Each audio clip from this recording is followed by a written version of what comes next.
Today, in honor of the parents, I want to read this text that I found on the internet. My father didn't talk to me much. He never lectured or gave speeches. He looked a lot like my paternal grandfather, whom I barely knew, as the only memory I have of the two of them together is my father going to visit my grandfather and the two of them sitting, reading, without talking. They were always few words. I can almost remember every word my father said to me in my entire life. I must have been 7 years old when I remember we were about to cross the street. I reached out to take his hand, and he confidently said, "You don't have to hold my hand, you're big enough." I didn't know if he was ready, but I crossed the street beside him without saying anything. My father took me to a soccer stadium for the first time when I was 12, and we watched the game without talking. When the game ended, he simply commented, "If I had known the team was playing for a draw, I wouldn't have come." My father never talked to me about politics. One day, when I was 20, I was watching a rally, my first time attending one of those events. And I went and I looked over and saw my father there too. He saw me and nodded proudly.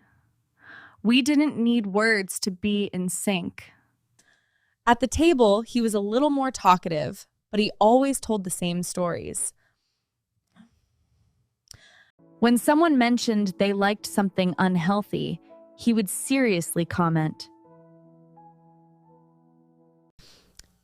"The late so-and-so also ate a lot of that."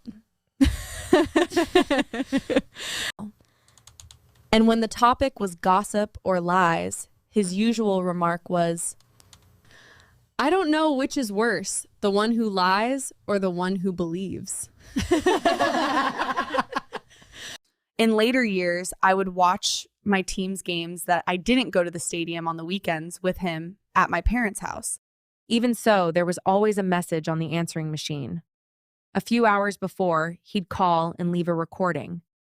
"Hey, I don't know if you know, but our team's game will be at," and then it said the game time. I'd go over and we'd watch the game without much conversation, just like he and his father would when they met. 3 days ago, he'd felt dizzy, and the whole family was there.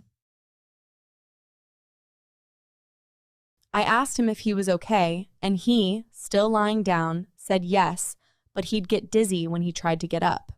Then I said, "Well, don't get up." I never imagined he'd follow my advice to the letter. Yesterday morning, he left us.